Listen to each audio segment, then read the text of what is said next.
Welcome everybody to today's class. Once again we're looking at idioms and phrasal verbs because there are so many in English. I'm sure we will never run out of idioms and phrasal verb lessons because there are plenty of new words appearing every single year which are phrasal verbs and idioms, and old ones disappear as well. So we have a lot to learn with phrasal verbs and idioms, and the best way to learn them is, of course, to use them. The more often you use them in your speech, the easier it will be to use them in other areas as well. So we're up to about chapter 10 or 11 in the book. This is from a book called Advanced Phrasal Verbs and Idioms. Hello, Lolly Lolly. And you can find it on amazon.co.uk or Google. You can find them on Amazon or Google or any of these bookshops. It's a very easy book to find. It's a white book by Oxford University Press. That's where I've taken these from. However, every single phrasal verb that's on this board today, all of them, I think. Hi, Tanya. Every single phrasal verb is in my phrasal verbs book. So if you want to have a lot of exercises for these phrasal verbs, you can find this book on Amazon. It's £20 in black and white and £35 in colour.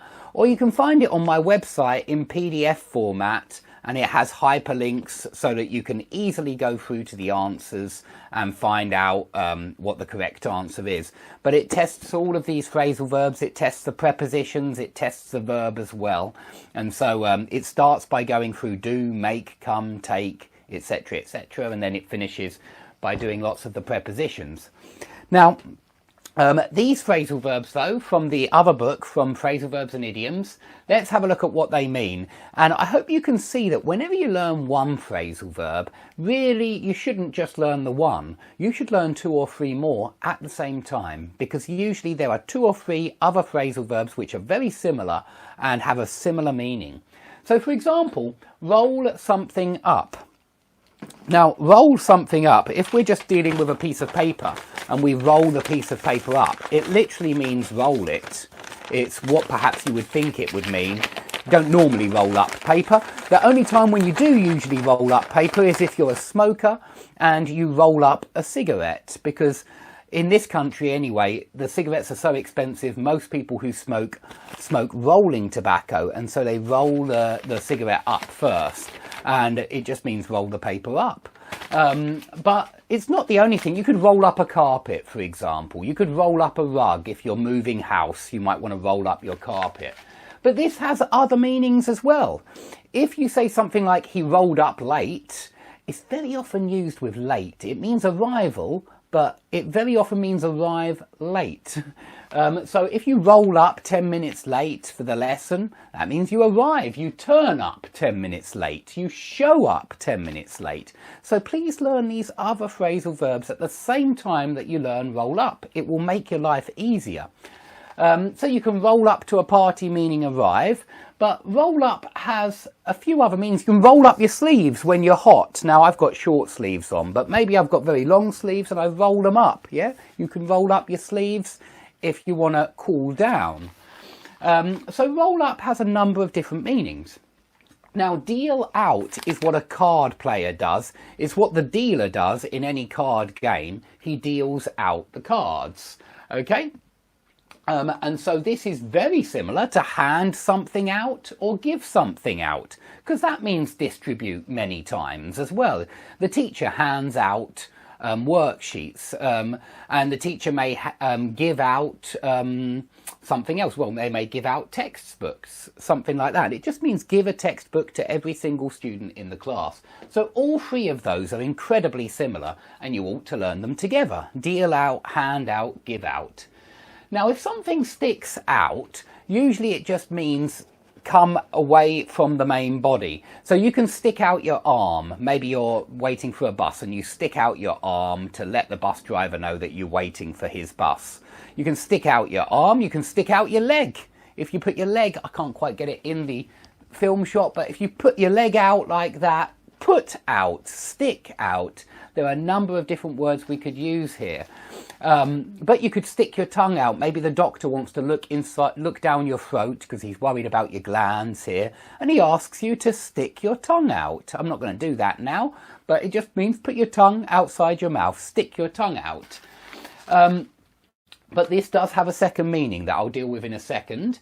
But two more phrasal verbs which are very similar.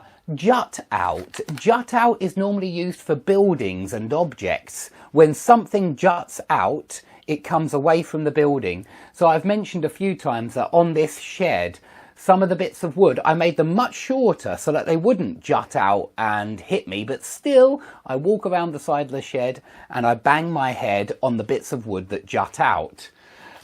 Stretch out, you can stretch out your arms, yeah? Or stretch out your legs. So that's very similar as well. So stretch out, very similar to stick something out. Although I would never say stretch out your tongue, stick out your tongue, certainly. So this one, it really is for stretching as well as putting out. Now, stick out can mean also hold out, meaning survive through a difficult period.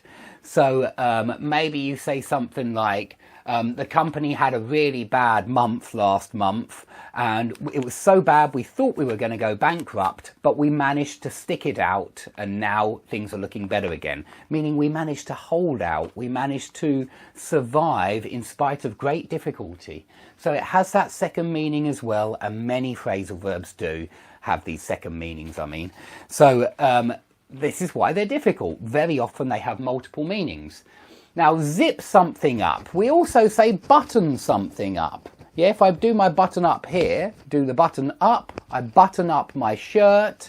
And so button up, zip up, do up, tie up as well, and even wrap up, which means completely close. They're all connected. You want to learn all of these words at the same time. Much easier approach. So zip up your coat, tie up your coat, do up your coat, do up your shoes, tie up your shoes, and even wrap up presents or wrap up warm. We also say wrap up warm, it's cold out there, meaning put on lots of layers, put on lots of clothes. They're all connected, please learn them together. Now, if you double up, this is normally, it means a motion of the body, a gesture of the body, and usually it means you're in great pain when you double up, and it's a pain in your chest or in your stomach.